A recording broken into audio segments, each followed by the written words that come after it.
Assalamu alaikum students. I hope that you are doing well at your homes and you are having very good time and enjoying a lot at your homes while keeping in touch with your studies. साथ साथ आप पढ़ भी रहे होंगे. जो हमने first lecture मैंने आपको डिलीवर किया उसमें आपने क्या पढ़ा था, डू यू रिमेंबर? जो हमने फर्स्ट पोइम पढ़ी थी मदर टू सन, उनका उस पोइम का पोइट कौन था? Yes, do you remember? Langston Hughes was the poet. इनके बारे में हमने पढ़ा. देन हम लोगों ने पोइम के बारे में पढ़ा था. डू यू रिमेंबर कि उसमें हमने क्या पढ़ा था? यस, आपने ये पढ़ा था कि basically a mother is addressing her son, वो अपने बेटे से बात कर रही है and she is advising, she is giving him a piece of advice. वो उनको एक नसीहत कर रही है और वो नसीहत क्या है कि आपने ज़िंदगी के जितनी भी चैलेंजेस हैं, जितनी भी हर्डल्स हैं, जितने भी प्रॉब्लम्स आते हैं ज़िंदगी में, you have to face them courageously. You have to encounter all the challenges. जितनी भी मुश्किलात आएंगी उनका आपने सामना करना है ब्रेवली, अच्छे से सामना करना है, बहादुरी से सामना करना है. ऐसा नहीं करना कि आप एक जगह पर बैठ जाओ और रोना चिल्लाना शुरू कर दो. No, this is not the solution. आपको क्या करना है? You have to face everything courageously. So ये इस पोइम का एक बेसिकली एक मोरल था. ये मैंने डिस्कस भी किया था क्लास में. और फिर उसके साथ साथ हम लोगों ने क्या पढ़ा? हम लोगों ने MCQs पढ़े थे, 10 MCQs. आई होप सो आपको अच्छे से लर्न हो चुके होंगे. टिल नाउ आपने अच्छे से वो लर्न भी कर लिए होंगे और आपको समझ भी आ गई होगी. नेक्स्ट आप लोगों ने समरी पढ़ी थी इस पोइम की और वो भी हमने अच्छे से डिस्कस कर ली थी. उसमें डिफ़िकल्ट वर्ड्स भी मैंने आपको बता दिए थे. So we have already read the summary. अब हम लोगों ने आज इस लेक्चर में क्या करना है? लेक्चर नंबर 2 में we are basically going to read the question answers. अगर आप अपने नोट्स का पेज नंबर ओपन करें, page number 2, so there are written 7 question answers which are related to your poem. ये आपकी पोइम से ही रिलेटेड है, वहीं से लिए गए हैं. अगर आपने पोइम अच्छे से समझी थी, अच्छे से समरी लर्न की है, तो आई होप कि इन क्वेश्चंस का आंसर बताने से पहले या मेरा इन क्वेश्चन का आंसर्स पढ़ने से पहले ही आप खुद से इनका आंसर मुझे दे देंगे. राइट. सो ये एक तरह से आपका एक छोटा सा क्विज़ भी है. आप आंसर्स की तरफ मत देखें और जैसे जैसे मैं क्वेश्चंस आपसे पूछूंगी, पढ़ूंगी, आपने खुद से उनको परसीव करके उन क्वेश्चंस को मुझे आंसर करते जाना है. Right. So let's now start reading the first question. First question है who is speaking in the poem. Poem में कौन बोल रहा था, कौन बात कर रहा था? Which I told you in the very beginning कि इस पोइम का स्पीकर कौन है. And to whom are the words addressed. और ये जो वर्ड्स हैं वो किससे मुखातिब किए गए हैं, किसको मुखातिब किया गया है इन वर्ड्स के through? Do you remember who was the speaker in this poem? कौन बात कर रहा था? Poet himself was speaking in the poet. क्या वो खुद से बातें कर रहा था पोइट, या कौन था इस पोइम में? Yes, there was a mother and she was advising her son. वो उनको एक नसीहत कर रही थी, याद होगा आपको. whom are the words addressed. किसके साथ ये वर्ड्स एड्रेस किए गए थे? She is addressing her son. वो अपने बेटे से बात कर रही थी. Right. Now we are going towards the second question which is what does the speaker compare her life with. अब जो स्पीकर था यानी कि जो मदर थी वो अपनी ज़िंदगी को किससे कंपेयर कर रही थी? डू यू रिमेंबर कि वो किस चीज़ से अपनी ज़िंदगी को कंपेयर कर रही थी? याद होगा आपको. Yes, speaker compares her life with staircase. वो अपनी ज़िंदगी को स्टेयर्स केस के साथ कंपेयर करती हैं. आपको याद होगा क्रिस्टल स्टेयर्स, ये भी आप लिख सकते हो. आप स्टेयर केस की तरह की जगह क्रिस्टल स्टेयर्स भी वर्ड लिख सकते हो. Right. What does the speaker encounter on the stairs. Speaker को ज़िंदगी की जो स्टेयर्स थी उन पर चढ़ते हुए किन किन चीज़ों का सामना करना पड़ा, किन किन चीज़ों को उन्होंने रास्ते में देखा? डू यू रिमेंबर जब वो कहती हैं कि मैं ज़िंदगी की स्टेयर्स पर जब चढ़ रही थी तो वहाँ पर क्या क्या चीज़ें जो थी वो पड़ी हुई थी? वो एग्जैक्ट वर्ड्स उन्होंने लिए थे. Yes, she encounters tags. वहाँ पर क्या थे? टैग्स का वर्ड अगर आपको याद हो तो इसका मतलब है small nails. Splinters, splinter means broken pieces of glass. ठीक है. अनकारपेटेड फ्लोर, और जो वहाँ पर फर्श था वो अनकारपेटेड था, मीन्स अनकवर्ड था. There was no carpet on the floor.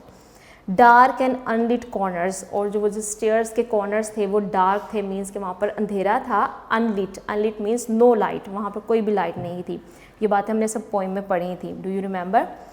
Question number 4 की तरफ आएंगे. Even though there have been obstacles in the way. रास्ते में बहुत ज़्यादा मुश्किलात जो थी वो रहीं.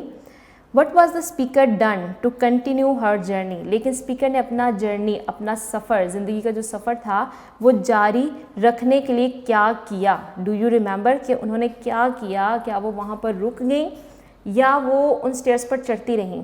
कुछ याद होगा आपको। Yes, she kept on climbing the stairs despite having obstacles in her way. अपनी ज़िंदगी में अपने रास्ते पर जितनी भी उनकी मुश्किलात थी उनके बावजूद, डिस्पाइट का मतलब है यहाँ पर बावजूद, उनके बावजूद, she did not turn back, उन्होंने मुड़ के नहीं देखा, और सैट डाउन, या वो वहाँ पर नहीं बैठ गई, ऑन स्टेयर्स, उन स्टेयर्स पर, instead she kept on climbing the stairs, बल्कि इन सब चीज़ों के बावजूद वो उन स्टेयर्स पर चढ़ती रहीं। यही बात हमने पॉइंट में भी अच्छे से डिस्कस की थी। नंबर 5 पर आते हैं। Which 3 pieces of advice does the speaker give the boy? आपको याद होगा, मैंने आपको अच्छे से हाईलाइट भी करवाया था ये चीज़ कि आपने जब पोइम में पढ़ा तो मदर ने अपने बेटे को 3 नसीहतें की थी। वो कौन सी 3 नसीहतें थीं? क्या आपको याद है? यस। फर्स्ट क्या थी? She advises him not to turn back, वो उनसे कहती है कि आपने पीछे मुड़कर नहीं देखना, और सिट ऑन द स्टेप्स, या फिर वो जो स्टेयर्स के स्टेप्स हैं वहाँ पर आपने बैठ नहीं जाना, और फॉल डाउन, या गिर नहीं जाना। इसका मतलब ये है कि आपने हिम्मत नहीं हार जानी और रास्ते में गिर नहीं जाना, बल्कि आपने मुश्किलात का सामना करना है। So these are the 3 pieces of advice that she gave to her son. उसने ये नसीहत अपने बेटे को की थी। फर्स्ट क्या है? Don't turn back. सेकंड क्या है? Sit on the stairs, don't sit on the stairs. और थर्ड क्या है? Don't fall down. ये 3 नसीहतें उन्होंने अपने बेटे को की थी। Right, now we are coming towards the question number 6। Question number 6 क्या है? Which sentences are repeated in the poem. आपको याद होगा, मैंने आपको वाइल रीडिंग द पोएम मैंने आपको बताया था कि एक सेंटेंस है जो रिपीट हुआ है, और ये भी बताया था कि वो क्यों रिपीट किया गया है, पोइट ने वो सेंटेंस बार बार क्यों रिपीट किया है। कौन सा सेंटेंस था वो? The sentence life for me ain't been no crystal stair is repeated in the poem. आपको याद है ये वाला सेंटेंस दोबारा से एंड में पोएम के रिपीट हुआ था। ये एक दफ़ा 7th लाइन में आया था, उसके बाद ये लास्ट में दोबारा से आया था। और ऐसा क्यों हुआ था? क्योंकि पोइट ने इस लाइन पर एम्फेसिस करना था। वो चाहता था कि जो रीडर्स हैं, जो हम लोग हैं, इस लाइन पर दोबारा से फोकस करें, इसको अच्छे से समझें कि ज़िंदगी जो थी माँ के लिए वो क्रिस्टल स्टेयर्स के मानिंद नहीं थी। नाउ क्वेश्चन नंबर 6-7 को डिस्कस कर लेते हैं। Which line is the shortest? Poem पढ़ते हुए मैंने आपको बताया था एक लाइन थी जो कि which was consisting of only 1 word, जो सिर्फ एक ही वर्ड की थी। वो कौन सी लाइन थी? क्या आपको कुछ याद है? Why do you think the poet made this line so short? आपको क्यों लगता है? आप ज़रा एक दफ़ा खुद से सोचें कि पोइट ने इस लाइन को इतना छोटा बनाकर क्यों प्रेजेंट किया। अगर वो चाहता तो इसमें 3-4 और वर्ड्स भी ऐड कर सकता था, but he wrote only 1 word and this line was only consisting of 1 word. तो ऐसा पोइट ने क्यों किया? Do you have any idea? चलें पढ़ के देखते हैं। 7th line bare in the poem, जो पोएम की 7th लाइन है बेयर इज़ द शॉर्टेस्ट, ये सबसे छोटी लाइन है। अगर आप देखें, अभी पोएम खोल कर देख लें, उसमें जो बेयर वाला वर्ड है उसके बाद एक फुल स्टॉप भी लगा हुआ है। So this is the shortest line of your poem in order to show bareness, क्योंकि पोएट ये दिखाना चाहता था कि वो आपको एम्प्टीनेस शो करवाना चाहता था।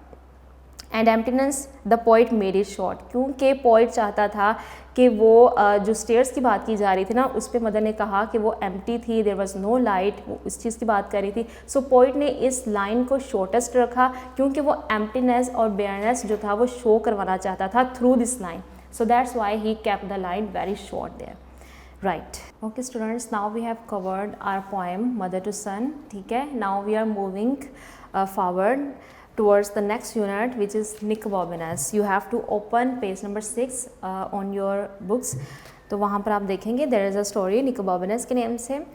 This story has been written by Terry Jones. Terry Jones ने ये स्टोरी लिखी है and he was a very humorous writer. Humorous writer हम किसे कहते हैं कि जो एक बहुत ही हम ये कह सकते हैं कि फ़नी एलिमेंट होता है जिनकी स्टोरीज़ में, उनको हम कहते हैं कि वो एक ह्यूमरस राइटर्स थे। तो ये जो आप स्टोरी पढ़ने जा रहे हैं, this is taken from a novel. Basically ये इनका एक नोवेल था, टेरी जोन्स का एक लेंथी नोवेल था, लेकिन हम इसके फर्स्ट 2 चैप्टर्स जो हैं वो अपने सिलेबस में कवर करेंगे क्योंकि आपकी बुक में यही 2 चैप्टर्स जो हैं वो इंक्लूडेड हैं। So we are going to read this 2 chapters. From the novel, ठीक है। लेकिन एक पूरा नोवेल भी है, वो अवेलेबल है मार्केट में या बुक शॉप से आपको मिल जाएगा। If you want to read the full novel तो आप वो भी पढ़ सकते हैं, but basically we are just going to read the first 2 chapters which are taken from the novel, वो हम इसमें पढ़ेंगे। तो सबसे पहले मैं आपको मेन कैरेक्टर्स बता दूंगी जो आपने इस स्टोरी में पढ़ने हैं, जिनको आपने स्टडी करना है। जो पहला कैरेक्टर है जिसके नेम पर ही ये स्टोरी है वो है निक बॉबिनस, ठीक है। इसी बॉय के नेम पर ये स्टोरी है। और ये कैसा बच्चा है, ये एक बहुत ही जैसे आप कह सकते हैं ना, ही is a very naughty boy, बहुत एक तरह से ना शरारती सा बच्चा है। आप खुद भी इससे रिलेट कर पाएंगे इसकी शरारतों से। And he is a very intelligent and a very extraordinary child. Extraordinary child हम किसे कहते हैं, जो बहुत ही स्पेशल किस्म का बच्चा होता है ना, जिसको बहुत अच्छे आइडियाज़ आते हैं, वो जो इंटेलिजेंट भी होता है, उसको हम कहते हैं कि वो बहुत ही एक्स्ट्राऑर्डिनरी बच्चा है। तो ये जो बच्चा है इसके बारे में ये स्टोरी होगी, और इसी के नेम पर टाइटल भी है इस स्टोरी का। नेक्स्ट कैरेक्टर है आपके पास रोज़ी। अब रोज़ी कौन है? Rosie is the best friend of Nicobobinus, ठीक है। And she is a girl, वो एक गर्ल है, एक लड़की है, and she is the best friend of Nicobobinus. और उसके पास ही बहुत ही स्ट्रेंज किस्म के आइडियाज़ होते हैं। बेसिकली वो एक रोज़ी ही है जो निक बॉबिनस को इंस्टिगेट करती है, यानी उसको कोई भी एक्शन करने के लिए, कोई भी चीज़ करने के लिए मोटिवेट करती है कि ये हमने करना है। जो आइडियाज़ है ना वो रोज़ी ही उसको देती है और निक बॉबिनस उसको फॉलो करता है, ठीक है। इस तरह से आप इस स्टोरी में पढ़ेंगे, मज़ीद हमें बहुत से इंसिडेंट आएंगे, आप पढ़ेंगे, बहुत इंटरेस्टिंग स्टोरी है ये। उसके बाद थर्ड कैरेक्टर है आपके पास नाइट वॉचमैन का। इसका इतना कोई ख़ास रोल नहीं है इस स्टोरी में, ये जस्ट एक थोड़ा सा इसकी अपीयरेंस होती है अंदर। ये बच्चों को मना करता है, जब बच्चे कहीं जा रहे होते हैं उनको मना करता है। इसका एक बहुत ही शॉर्ट सा रोल है इस स्टोरी में, ठीक है। And the fourth character is the man, ठीक है। इसका हमें नेम मेंशन नहीं किया गया स्टोरी में, so I have not written the name, क्योंकि ये नेम इनका मेंशन ही नहीं है स्टोरी में। सो बेसिकली वहाँ पर द मैन ही लिखा हुआ है, so we will also call it the man, हम इनको द मैन ही कहेंगे क्योंकि स्टोरी में नेम मेंशन नहीं है। So basically there are 4 characters in the story. First character कौन सा है जो मैंने आपको बताया, बोर्ड पर देखकर आप मुझे बता सकते हैं, निक बॉबिनस है। What is the second character, second कौन सा है? Yes, Rosie, and Rosie is the best friend of Nicobobinus. उसके पास थर्ड कैरेक्टर कौन सा है? Night watchman. And what is the fourth character? Fourth character है आपके पास द मैन का, and he is a very mysterious man. समझ नहीं आती कि वो क्या करने वाला है, वो किस तरह से, वो कौन है और क्या करेगा किसके साथ, ठीक है। तो आपने इस स्टोरी के बारे में बेसिकली मैं आपको कुछ भी ख़ास अभी बताने वाली नहीं हूँ, क्योंकि फिर वो स्पॉइल कर देगा। जो प्लेजर रीडिंग आप यहाँ से करना चाह रहे हैं वो उसको स्पॉइल कर देगा। So I want all of you कि आप अपनी बुक्स ओपन कर लें and take your pencils in your hands, and जो मैं आपको डिफ़िकल्ट वर्ड्स के मीनिंग्स बताते जाऊँगी वो भी आप साथ में नोट डाउन करते जाइएगा। बोर्ड पर भी मैंने कुछ वर्ड्स लिख दिए हैं, लेकिन कुछ वर्ड्स के मैं आपको खुद से भी बताती जाऊँगी, इंग्लिश में भी उर्दू में भी, ताकि आपके लिए डिफ़िकल्ट ना हो स्टोरी का समझना। और स्टोरी का टेक्स्ट पढ़ना बहुत कंपलसरी है। अगर आप किसी भी चीज़ को, किसी भी पीस ऑफ राइटिंग को, किसी भी पीस ऑफ वर्क को आप समझना चाहते हैं, तो ऐसा नहीं होगा कि सिर्फ हम उसके क्वेश्चन आंसर्स पढ़ेंगे या MCQs कर लेंगे या समरी कर लेंगे। We are actually going to read the text. हम टेक्स्ट पर फोकस करेंगे, अच्छे से पहले उसको पढ़ेंगे, उसमें जितनी भी डिटेल्स हैं उनको अच्छे से समझेंगे, और फिर तभी आप MCQs को और क्वेश्चन आंसर्स को या वर्ड सेंटेंसेस हैं जो हमारे आगे हम नोट्स में करने जा रहे हैं, उनको आप अच्छे से समझ सकेंगे, ठीक है। So let's now start reading the unit Nicobobinus. I remind again you कि आप दोबारा से अपनी पेंसिल जो है इनको हाथ में पकड़ लें, क्योंकि मैं आपको अंडरलाइन भी करवाऊंगी words. You can take the highlighter, अगर आपके पास हाईलाइटर है तो वो भी आप ले लें। हम हाईलाइट भी करेंगे वर्ड्स को, या जो इंपॉर्टेंट लाइंस हैं वो मैं आपको अंडरलाइन करवाऊंगी, हाईलाइट करवाऊंगी। आप उनको अच्छे से हाईलाइट करते जाइएगा and start writing the difficult words meanings, ठीक है। So let's start reading the first chapter which is written chapter number 1। जैसे मैंने आपको बताया कि नोवेल से ही 2 चैप्टर्स लिए गए हैं, तो चैप्टर नंबर 1 है। This is the story of the most extraordinary child who ever stuck his tongue out at the prime minister. So आपको फर्स्ट लाइन में ही बता दिया गया कि ये जो स्टोरी है वो किसके बारे में है। जैसे मैंने आपको पहले बताया, Nicobobinus, yes. So Nicobobinus is that extraordinary child. Extraordinary का मतलब है एक बहुत ही गैर मामूली बच्चा, एक बहुत ही वंडरफुल किस्म का बच्चा। सो ये स्टोरी किसके बारे में है? एक एक्स्ट्राऑर्डिनरी बच्चे के बारे में है, who ever stuck his tongue out at the prime minister, जिसने क्या किया था, उसने क्या किया था कि उसने प्राइम मिनिस्टर को ही स्टक आउट हिज टंग, उसने मुंह चढ़ाया था प्राइम मिनिस्टर को। सो फर्स्ट लाइन जो आपने पोएम की पढ़ी that is also quite humorous, वही बहुत एक तरह से फ़नी है कि निकोबॉर्बनस के बारे में है ये story, who is a very extraordinary child.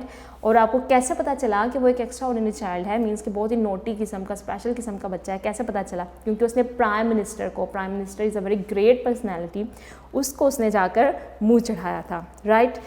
Second line पढ़ेंगे, हिज नेम वॉज निकोबॉर्बनस। सो आपको इंट्रोड्यूस कर दिया गया, जो मेन कैरेक्टर है इस स्टोरी का, उससे आपको इंट्रोड्यूस कर दिया गया है फर्स्ट 2 लाइन्स में ही।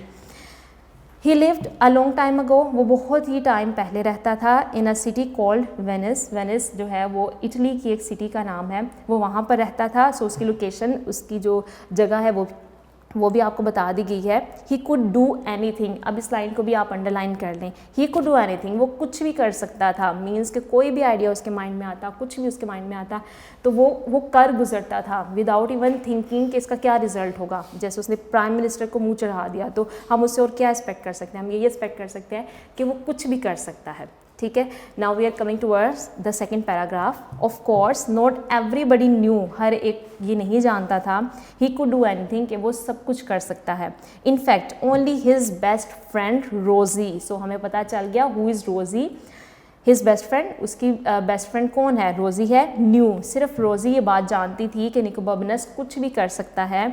Nobody took any notice of anything रोजी सेड, लेकिन रोजी जो भी बातें करती थी कोई भी उसका नोटिस नहीं लेता था, कोई भी उसको सोचता नहीं था कि वो क्या बात कर रही है, because she was always having wild ideas anyways. वो क्या करती थी कि उसके पास बहुत ही वाइल्ड आइडियाज़ होते थे। वाइल्ड आइडियाज़ मीन स्ट्रेंज किस्म के आइडियाज़, अजीबोगरीब किस्म के ख्यालात हर टाइम उसके माइंड में आते रहते थे। तो इसलिए कोई भी उसकी बात पर कोई ख़ास नोटिस नहीं देता था, कोई भी उसकी बात को कोई गौर से नहीं सुनता था, क्योंकि सबको पता होता था कि रोज़ी जो है she is always having very wild and strange kind of ideas. One day for example Rosie said to Nicobobinus, एक दिन रोजी ने निकोबॉर्बनस से क्या कहा? Let's pull up every single weed on your doorstep. इस लाइन को आप अंडरलाइन कर लें या हाईलाइट कर लें। Let's pull up every single weed on your doorstep, कि आओ चलते हैं, लेट्स का मतलब है आओ चलते हैं, और तुम्हारे डोर स्टेप पे मीन्स कि जो तुम्हारे घर की एंट्रेंस है वहाँ पर जितने भी वीड हैं, वीड कहते हैं स्मॉल प्लांट्स को, जो छोटे छोटे पौधे उगाते हैं ना घर के बाहर, आओ चलते हैं और हम उनको पुल अप करते हैं। पुल अप मीन्स के जड़ से उखाड़ देना, ठीक है, जड़ से उखाड़ देना पुल अप मीन्स। सो उसने कहा कि आओ हम चलते हैं और जितने भी तुम्हारे डोर स्टेप पर वीड हैं, स्मॉल प्लांट्स हैं, उनको हम जड़ से उखाड़ देते हैं। Is not it a very strange idea? कि आपको नहीं लगता कि ये बहुत ही अजीबोगरीब किस्म का आइडिया है? तो हमें पहले ही बताया गया कि रोज़ी जो है उसको बहुत ही वाइल्ड आइडियाज़ आते हैं। लेट्स नॉट, नहीं करेंगे, सैड निकोबॉर्बनस, निकोबॉर्बनस ने कहा, विच इज़ वट रोज़ी थॉट ही वुड से। सो रोज़ी को पता था कि निकोबॉर्बनस यही कहेगा, और निकोबॉर्बनस ने यही कहा कि हम ऐसा नहीं करेंगे। इन दैट केस, इस तरह से रिप्लाइड रोज़ी, रोज़ी ने कहा, let's discover the land of dragons. इसको भी आप हाईलाइट कर लें इस सेंटेंस को, let's discover the land of dragons. अब उसने एक और आइडिया जो है वो प्रेजेंट किया है, और वो आइडिया क्या है कि हम जाते हैं और लैंड ऑफ ड्रैगन्स को जाकर डिस्कवर करते हैं। लैंड ऑफ ड्रैगन्स कौन सी जगह होगी? क्या आपने आप कभी इसके बारे में सुना है? No, this is just an imagination पर बेस्ड है ये बहुत ज़्यादा, तो रियलिटी में तो ये एग्जिस्ट नहीं करती। लेकिन रोज़ी ने ये आइडिया पेश किया कि चलो हम चलते हैं और लैंड ऑफ ड्रैगन्स को जाकर डिस्कवर करते हैं, यानी एक ऐसी जगह को डिस्कवर करते हैं जो कहीं पर है ही नहीं, ऐसी जगह को दरियाफ्त करेंगे हम जाके जो कहीं पर है ही नहीं। इस लाइन को आप अंडरलाइन कर लें। डोंट बी डैफ्ट, डैफ्ट मीन्स फूल या सिली, बेवकूफ़। सो निकोबॉर्बनस ने उससे कहा कि डोंट बी डैफ्ट, यानी बेवकूफ़ मत बनो। Said Nicobobinus, how can we do that, हम ये कैसा कर सकते हैं? Because you can do anything, said Rosie, Rosie ने कहा क्योंकि तुम सब कुछ कर सकते हो। You have the power to do everything, you have the skill to do everything, you are exceptional. So the next morning, so अगली सुबह, just as it was getting light, तो अगली सुबह क्या हुआ, जैसे जैसे रोशनी हो रही थी, Rosie threw little pebbles up at Nicobobinus shutters. तो रोज़ी ने क्या किया, वो आ गई और उसने निकोबॉर्बनस के शटर्स पर, शटर्स कहते हैं विंडो स्क्रीन्स को, जो विंडोज़ होती हैं ना जैसे आपके घर की होती हैं, उन पर जो एक शीशा लगा होता है या आप समझ लें एक पेन होता है, उसको हम शटर्स कहते हैं। Window screen. तो रोज़ी आ गई और उसने निकोबोमिनस के शटर्स पर आकर स्मॉल पेपर्स, छोटे छोटे स्टोन्स जो थे, पत्थर, वो आकर फेंकना शुरू कर दिए। तो इससे भी आपको पता चलता है Rosie is also very naughty child. Nicobobinus was still half asleep when he looked out. तो निकोबोमिनस ने जब बाहर देखा कि कौन है जो उसकी खिड़की पर पत्थर फेंक रहा है, तो वो उस टाइम बिल्कुल हाफ अस्लीप था, मीन्स वो भी नींद में था। व्हाट्स द मैटर रोज़ी, ही आस्क्ड। सो उसने रोज़ी से पूछा व्हाट्स द मैटर, कि क्या बात है कि तुम इतनी सुबह आ गई और तुमने आकर ये हरकत शुरू कर दी है, मेरे विंडो पेन पर आकर तुम स्टोन्स फेंक रही हो। विस्पर नोज रोज़ी। तो रोज़ी ने उसको बहुत ही विस्पर करके यानी खामोशी से सरगोशी करते हुए कहा, के वर्ड्स उसने बोले। I have got the buns and lemonade. उसने कहा कि मैं बंस और लेमनेड लेकर आई हूँ। लेमनेड क्या होता है, आपने सुना होगा इसके बारे में, ड्रिंक ऑफ लेमन। लेमन का जो ड्रिंक होता है उसको हम कहते हैं लेमनेड। सो रोज़ी जो थी वो लेकर बंस और लेमनेड लेकर सुबह सवेरे निकोबोमिनस के घर पहुंच गई। और वो क्यों आई है, लेट्स डिस्कवर वो क्यों आई है। What's for said Nicobobinus. Nicobobinus ने कहा कि किस लिए तुम बंस लेकर आई हो, किस लिए तुम लेमनेड लेकर आई हो। Supplies for the road. Whispered रोज़ी ने कहा कि मैं ये चीज़ें सप्लाइज़ फॉर द रोड लेकर आई हूँ, यानी जो हमारा जर्नी है जो हम स्टार्ट करने जा रहे हैं उसके लिए मैं सप्लाइज़ लेकर आई हूँ, चीज़ें लेकर आई हूँ कि हम रास्ते में बंस खाएंगे, लेमनेड पियेंगे, तो ये चीज़ें मैं लेकर आई हूँ। What are we going, where are we going, asked Nicobobinus. So Nicobobinus ने पूछा कि हम कहाँ जा रहे हैं। We are going to find the land of dragons, whispered Rosie, don't you remember. So उसने कहा कि तुम्हें याद नहीं है कि हम लैंड ऑफ ड्रैगन्स जो है उसको डिस्कवर करने जा रहे हैं। फर्स्ट पेज में आपने ये पढ़ा है ना, रोज़ी ने ये आइडिया जो है वो निकोबोमिनस को दिया था कि हम लैंड ऑफ ड्रैगन्स को डिस्कवर करना जा रहे हैं। Oh I thought you might have forgotten about it. Forgotten means भूल जाना। सो उसने कहा कि मुझे ऐसा फील हुआ, मुझे ऐसा लगा कि तुम्हें ये बात भूल गई होगी। सेड निकोबोमिनस। नो फेयर सेड रोज़ी ने कहा कि नहीं, ऐसा नहीं है। It's one of the best ideas I have ever had. ये मेरा बहुत ही एक बेस्ट किस्म का आइडिया है जो मैंने कभी कोई आइडिया सोचा है तो उनमें सबसे ज़्यादा बेस्ट किस्म का जो आइडिया है वो ये वाला है कि हम लैंड ऑफ ड्रैगन्स को जाकर डिस्कवर करें। What about the weeding said Nicobobinus. So Nicobobinus ने कहा कि वीडिंग के बारे में क्या बना। वो जो आइडिया तुमने पहले दिया था कि हम जाते हैं और डोर स्टेप पर जितने वीड्स हैं, जितने स्मॉल प्लांट्स हैं, उनको जाकर जड़ से उखाड़ देते हैं, उस आइडिया का क्या बना। कम ऑन सेड रोज़ी। तो रोज़ी ने कहा कम ऑन, कि आ जाओ हम करते हैं ना, लैंड ऑफ ड्रैगन्स को डिस्कवर करते हैं।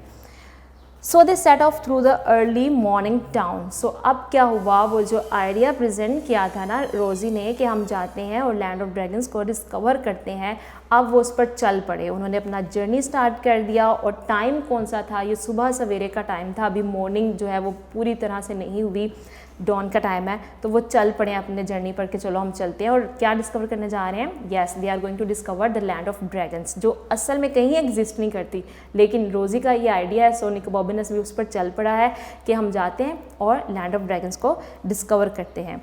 When they got to the end of the narrow street, अब क्या हुआ कि जब वो अपने घर की नैरो स्ट्रीट यानी तंग गली के एंड पर पहुँचे, वेयर दे लिव, जहाँ पर वो रहते थे, they met a night watchman who said, उन्हें एक नाइट वॉचमैन मिला। Now this is the third character जो मैंने आपको बताया था ना, बोर्ड पर लिखा हुआ था।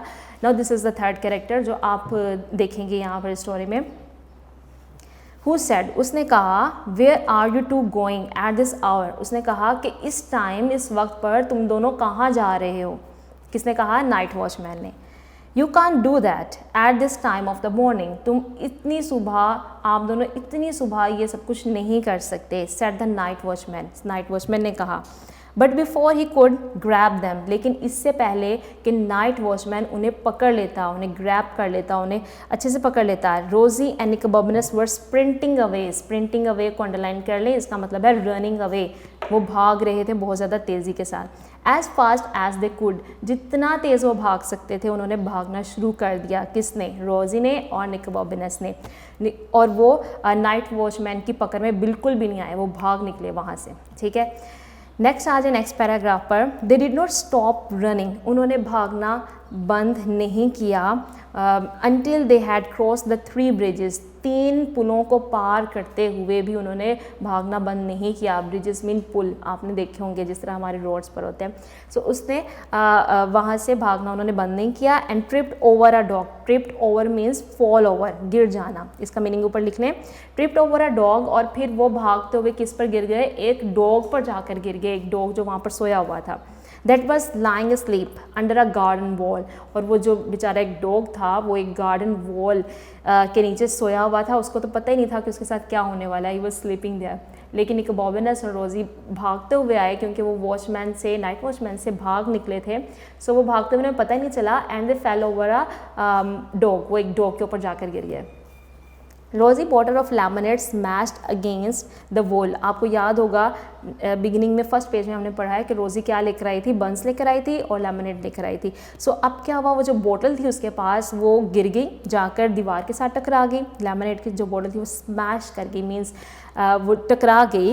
And the dog leap to its feet, और जो डॉग था उसने छलांग लगा दी, मीन्स जंप कर दिया, उसने अपने ही कदमों पर छलांग लगाकर वो उठ बैठा। वो सोया हुआ था, उसको तो पता ही नहीं था कि उसके साथ क्या होने वाला है। Barking as if it had thought dogs doomsday had arrived, और उसने भौंकना शुरू कर दिया, बार्क्ड मीन्स भौंकना शुरू कर दिया, और उसको ऐसा महसूस हुआ जैसे dogs doomsday had arrived. Doomsday का मतलब होता है क़यामत का दिन, और अगर हम कहेंगे डॉग्स डूम्स डे तो इसका मतलब है कुत्तों की क़यामत का दिन। सो उसको फील हुआ कि कुत्तों की क़यामत का दिन आ गया, मीन्स उसकी जो डॉग है उसकी क़यामत का दिन आ गया है। और वो उठकर बैठ गया कि मेरे साथ ये क्या हो गया है। और आपको पता है कि क्या हुआ है, क्योंकि रोज़ी और निको बॉबिनस भागते हुए आए और वो उसके ऊपर आकर गिर गए हैं। After a moment, for a moment, कुछ वक्त के लिए, they were sure it was going to bite them, उनको ऐसा महसूस हुआ कि ये जो डॉग है इसको इतना वो एंग्री हो गया था, इतना परेशान हो गया था कि अब वो उनको बाइट करेगा, जाकर उनको काट लेगा। But then it notice the 2 buns that had rolled into the gutter, लेकिन उसी टाइम इट यहाँ पर यूज़ हुआ है, इट को आप अंडरलाइन कर लें। ये इट किसके लिए यूज़ हुआ है, इट यूज़ हुआ है डॉग के लिए, ठीक है, जैसे हम एनिमल्स के लिए यूज़ करते हैं, इट यूज़ करते हैं, तो ये डॉग के लिए यूज़ हुआ है। सो उसने देखा कि फ़ौरन से उसने नोटिस किया कि वो जो बंस हैं, 2 buns जो रोज़ी लेकर आई थी, याद है ना आपको, वो बंस लेकर आई थी और वो गटर में गिरे थे। तो डॉग ने देख लिया कि वो गटर में गिरे हैं, and it wolf them down. तो डॉग जो था वो भागता हुआ गया, वुल्फ देम डाउन मीन्स वो उनके पीछे भागता हुआ गया, बंस के पीछे, बार्क्ड थैंक यू, और ऐसा वो इस तरह से भौंका, इस तरह से वो बोला जैसे वो थैंक यू कह रहा है उन्हें कि बहुत बहुत शुक्रिया, आपने मुझे बंस दे दिए हैं। And ran off to tell its friends, और अपने फ्रेंड्स को बताने के लिए वो चला गया, यानी बताने के लिए ये चला गया कि मुझे बंस मिल गए हैं। सो यहाँ तक आपने स्टोरी में अभी तक क्या पढ़ा है, ये पढ़ा है कि रोज़ी और निको बॉबिनस दे आर बोथ फ्रेंड्स, और रोज़ी का ये आइडिया है कि हम जाकर लैंड ऑफ ड्रैगन्स को डिस्कवर करें, और इसी पर्पज़ के लिए वो सुबह सवेरे आ गई है। और उसने आकर निको बॉबिनस के विंडो पर आकर स्टोन्स फेंकना शुरू कर दिए, पेबल्स फेंकना शुरू कर दिए, और निको बॉबिनस ने भी उसकी बात को मान लिया, एग्री कर लिया उसकी बात से, और अब वो अपने जर्नी पर स्टार्ट हो चुके हैं। पहले उनको नाइट वॉचमैन ने रोका, लेकिन वो नहीं आए, उनकी पकड़ में भी नहीं आए, वो आगे बढ़ते रहे, और फिर ऊपर जाकर, क्योंकि वो बहुत तेज़ी से भाग रहे थे, तो दे फेल ओवर अ डॉग, एक डॉग के ऊपर वो जाकर गिर गए, राइट। उसके बाद क्या हुआ आपने वो भी पढ़ लिया। आगे नेक्स्ट चलते हैं। We are not going to get far without supplies. अब रोज़ी ने क्या कहा, सेड रोज़ी ग्लूमिली, ग्लूमिली का मतलब है sadly, right the meaning on it, इसके ऊपर मीनिंग लिख लें, ग्लूमिली मीन्स सैडली। सो रोज़ी ने अब कहा we are not going to get far away without supplies, हम अपने खाने पीने की चीज़ों के बगैर ज़्यादा आगे नहीं जा सकेंगे। सप्लाइज मीन जो खाने पीने की चीज़ें उनके पास थी, जैसे बंस थे, लेमनेड थे। रोज़ी ने सोचा कि अब हमारे पास खाने पीने के लिए तो कुछ भी नहीं है, तो हम ज़्यादा आगे अपना जर्नी कंटिन्यू नहीं कर पाएंगे। जो हमने लैंड ऑफ ड्रैगन्स को डिस्कवर करना है, उसके लिए तो हमें हो सकता है बहुत लंबा सफ़र करना पड़े, लेकिन हम नहीं कर पाएंगे क्योंकि हमारे पास जो सप्लाइज़ हैं, जो प्रोविजंस थी हमारे पास, वो अब हमारे पास नहीं हैं। I wonder if I could pick a few of those, so said निको बॉबिनस। निको बॉबिनस ने कहा I wonder कि मैं हैरान हूँ, क्या हम कुछ वो पकड़ सकते हैं, वो क्या चीज़ें हैं। Gazing up at an apple tree on other side of the garden wall, उसने देखा कि गार्डन वॉल है वहाँ पर और उसकी दूसरी जानिब एक एप्पल ट्री है। सो उसने निको बॉबिनस ने ये आइडिया दिया कि क्या हम जाकर इन एप्पल्स को कुछ एप्पल्स को हम जाकर हासिल कर सकते हैं। Of course you can, said रोज़ी, स्टैंड ऑन माई शोल्डर्स। तो रोज़ी ने अब कहा ऑफ कोर्स यू कैन, तुम कर सकते हो, तुम जा सकते हो वहाँ पर, वॉल पर चढ़ सकते हो और एप्पल्स को फाइंड आउट कर सकते हो, पकड़ सकते हो उनको। स्टैंड ऑन माई शोल्डर्स, और मेरे कंधों पर खड़े हो जाओ। चलें, आज हमने यहाँ तक की रीडिंग जो है इसको हम एंड करते हैं। नेक्स्ट हमारा जो लेक्चर होगा यहीं से हम इसको कंटिन्यू करेंगे। यहाँ पर आप मार्क कर लें, आपने क्या करना है, आज हमने जो क्वेश्चन आंसर्स लर्न किए समरी के, वो आपने अच्छे से लर्न करने हैं, पोएम के वो अच्छे से लर्न करने हैं। जहाँ तक हमने रीडिंग की है इसके डिफ़िकल्ट वर्ड्स आपने लर्न कर लेने हैं, और एक दफ़ा इसको दोबारा अच्छे से पढ़ के देखना है, खुद भी एक सेल्फ रीडिंग आपने इसकी खुद से भी करनी है, राइट। तो अब यहाँ पर इस लेक्चर को, रीडिंग को एंड करते हैं। और एक और बात जो मैं आपको स्टूडेंट्स कहना चाहती हूँ वो ये कि देखें, आजकल का एक बहुत ही टफ़ टाइम पीरियड चल रहा है ना, हम लोग बहुत ही ज़्यादा क्या है कि हर चीज़ के बारे में कॉन्शियस हैं। We are staying at homes and taking all the precautions, हर तरह से एहतियाती तदाबीर भी कर रहे हैं। आप अपने पेरेंट्स को भी देखते होंगे, जब वो बाहर जाते हैं तो मास्क पहनते हैं, हैंड्स वॉश करते हैं। तो इसलिए मैं आपको ये बस एक छोटी सी बात कहना चाहती थी कि आप लोग गैर ज़रूरी अपने घर से मत निकलें। जैसे होता है ना कि हम लोग समटाइम्स गैर ज़रूरी कहीं जा रहे होते हैं, किसी रिलेटिव्स के घर जा रहे होते हैं, बिला ज़रूरत, ऐसे ही बिला वजह दिल करता है, आउटिंग पे निकल पड़ते हैं। तो मैं आपसे ये कहना चाहती हूँ कि आप प्लीज़ अपने घरों में रहें, ठीक है, घर पे रहें। जितना आप घर पर रहेंगे उतना ही आप ज़्यादा महफूज रहेंगे। और घर पे कोई एक्टिविटी कर लें, जैसे इंडोर गेम्स होती हैं, बहुत सी इंडोर गेम्स हैं, आपको आती होंगी, वो आप कर लें, किसी तरह से भी इंजॉय कर लें, अपने फ्रेंड्स, अपने सिबलिंग्स के साथ इंजॉय कर लें, पेरेंट्स को उनके साथ इंजॉय कर लें। अपने घर पर ही कुछ इस तरह से इन्वायरमेंट क्रिएट करें कि आप लर्न भी कर सकें और साथ में इंजॉय भी कर सकें। कुछ इंडोर गेम्स खेल लें, कुछ रीडिंग स्टार्ट कर दें। If reading is your hobby तो फिर तो बहुत ही अच्छी बात है, कुछ नया कुछ करके देखें, कोई रीडिंग, कोई नई बुक जो है वो पढ़ के देखें। और अगर आपको लगता है कि आप बोरिंग फील कर रहे हैं या आपका दिल करता है कि आप बाहर जाएं, तो अच्छी बात ये है कि आप अपने घर पर रहें। जितना आप अपने घर पर रहेंगे आप सेफ़ रहेंगे और अपनी स्टडीज़ के साथ इन टच रहें। जिस तरह से आपके टीचर्स, हम लोग आपको लेक्चर्स दे रहे हैं, इनको फॉलो करें, इनको अच्छे से पढ़ें और अपने पेरेंट्स को बिल्कुल भी तंग मत करें। मुझे पता है बहुत से बच्चे हैं वो अपने पेरेंट्स को टीज़ कर रहे होंगे, बहुत ज़्यादा तंग कर रहे होंगे, तो ऐसा प्लीज़ मत करें। एक बहुत ही ऑलरेडी सब स्ट्रेस में है, तो आप लोग भी रिलैक्स रहें, पेरेंट्स को भी रिलैक्स फील करवाएं, अच्छे से पढ़ें। जो आपको चीज़ें दी जा रही हैं, जो आपको लेक्चर्स डिलीवर किए जा रहे हैं, इनको अच्छे से फॉलो करें। समझ नहीं आती तो बार बार रिपीट करके देख लें, ठीक है, और अच्छे से लर्निंग करें, अपनी लर्निंग पर फोकस करें। कुछ खेलना स्टार्ट कर दें, कुछ फिजिकल एक्टिविटीज़ स्टार्ट कर दें, कोई एक्सरसाइज देख लें, कोई एक्सरसाइज स्टार्ट कर दें। तो इससे क्या होगा कि आप मेंटली भी फ्रेश रहेंगे और आप फिज़िकली भी फ्रेश फील करेंगे हर तरह से। तो बस यही बात मैं आपसे कहना चाहती थी एंड आई होप कि आप तमाम इंस्ट्रक्शंस को अच्छे से फॉलो करें। बहुत अच्छे बच्चे हैं हमारे, और stay at home, stay safe. Thank you so much.